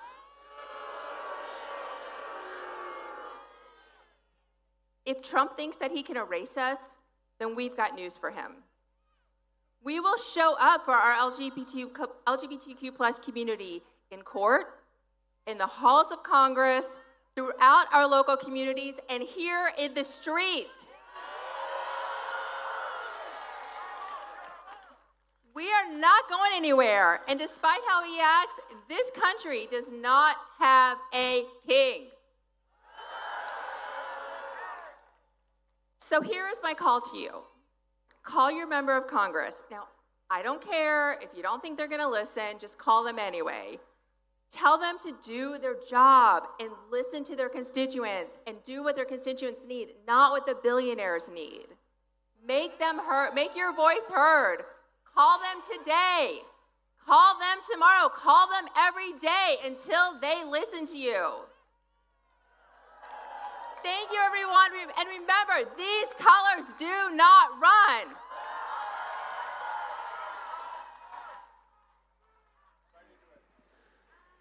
Please give a warm Philadelphia welcome, co-chair of Public Citizen, Rob Weissman.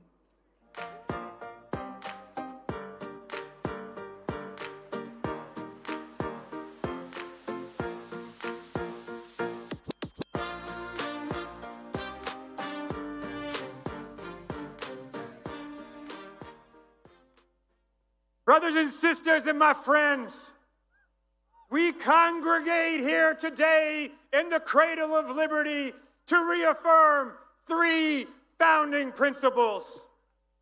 First, we are all created equal, no matter where we were born, no matter who we love, no matter our religion or race, we are all created equal. Second, we are all endowed with the right to life, liberty, and the pursuit of happiness. And that means a right to health care, a right to clean air, a right to a decent job, a right to be treated respectfully. And third, our government and every government's legitimacy relies on only one thing: the consent of the governed. In America, there are no kings. Donald Trump, you may not snatch people off the streets because you don't like what they think, because, say it with me, in America, there are no kings. Donald Trump, you may not shut down agencies that protect us from financial fraudsters or deliver foreign aid for the hungry and those who need health care, because in America, there are no kings. Donald Trump, you may not take money away from people or threaten to put them in jail because you do not like what they think or say, because in America, there are no kings. Donald Trump, you may not treat the military as your personal security force and deploy it on a whim and with a bare hint of pretext, because in America, there are no kings. And Donald Trump, you may not accept tribute from foreign powers or bribes from corporate oligarchs, because in America there are no kings.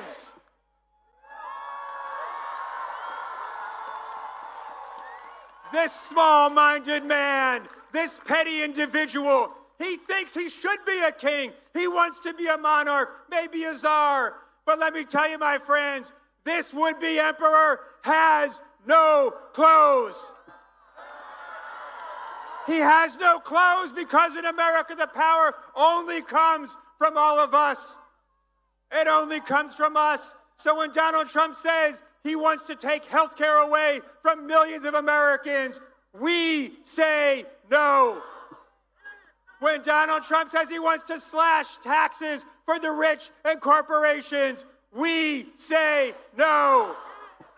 When Donald Trump says he wants more money to separate families, build detention centers, and hire jackboot thugs to rip people off the streets, we say no.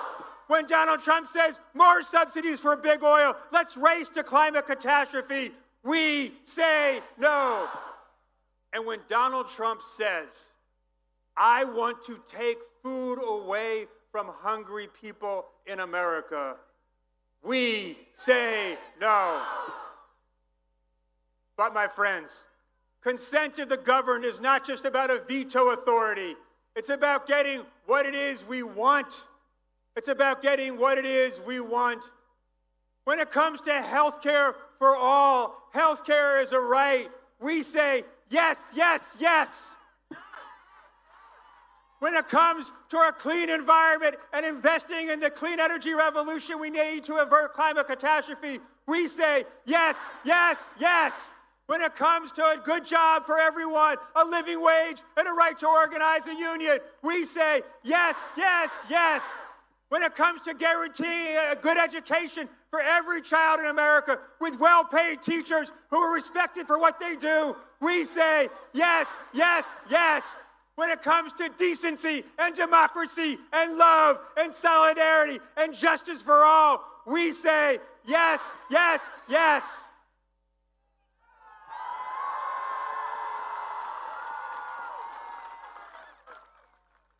We will together, when we organize and mobilize, as 100,000 of us have done here in Philadelphia today, as millions of us have done across the country, when we organize and mobilize, we will defeat this would-be emperor who has no clothes, and we will deliver on the promise made here almost 250 years ago of the right to life, liberty, and pursuit of happiness for every single human being. Yes, yes, yes, yes, yes, yes, yes, yes, yes, yes, yes, yes. Thank you. And now, please welcome to the stage our final speakers, co-executive directors of Indivisible, Leah Greenberg and Ezra Levin.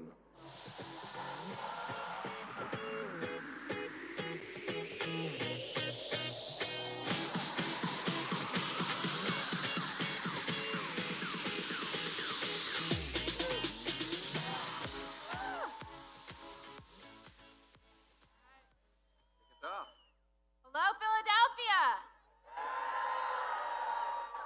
I'm Leah.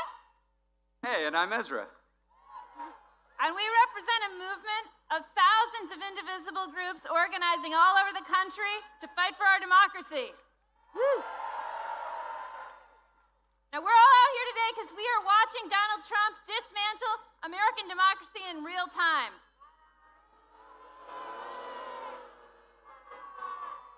Masked men are grabbing students off the streets for their social media posts.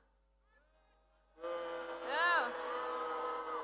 They're kidnapping moms as they take their kids to school. They're disappearing innocent men into foreign torture gulags without a shred of due process. They're terrorizing our communities, our friends, our neighbors. In Los Angeles, they responded to peaceful protests with violent repression, putting U.S. troops on the streets to stop Americans from exercising our right to peacefully protest.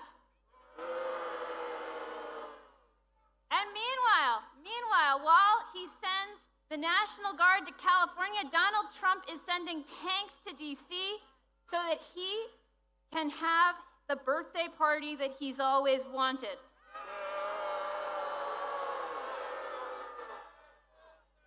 $45 million for this birthday parade. Did anyone ask for this? No. Meanwhile, they are telling us that there is no money for Social Security. There is no money. That there's no money for Medicaid. That there is no money for veterans.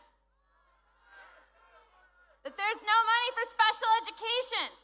Bullshit.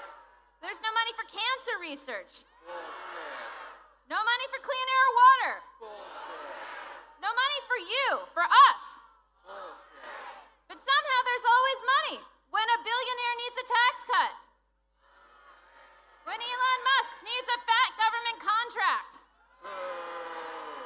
Or when Donald Trump wants a luxe new plane or a big birthday party. Now these things are connected. Donald Trump, Stephen Miller, their MAGA cronies, they know Americans hate this stuff. They know we don't want our neighbors disappeared off the streets. They know we don't want Medicaid and Medicare gutted. They know we don't want them stealing from us. They know keeping the gravy train running depends on ripping our rights away and turning us against each other. So they deploy these divide and conquer attacks, they sabotage democracy, they retaliate against anyone who stands up or and they try to shut us down.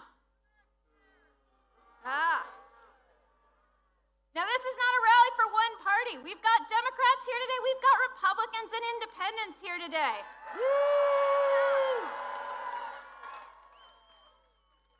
We're looking to the leaders who will fight for us, because even today there are folks among the Democratic Party who think we should roll over and play dead. Anyone seen John Fetterman here today?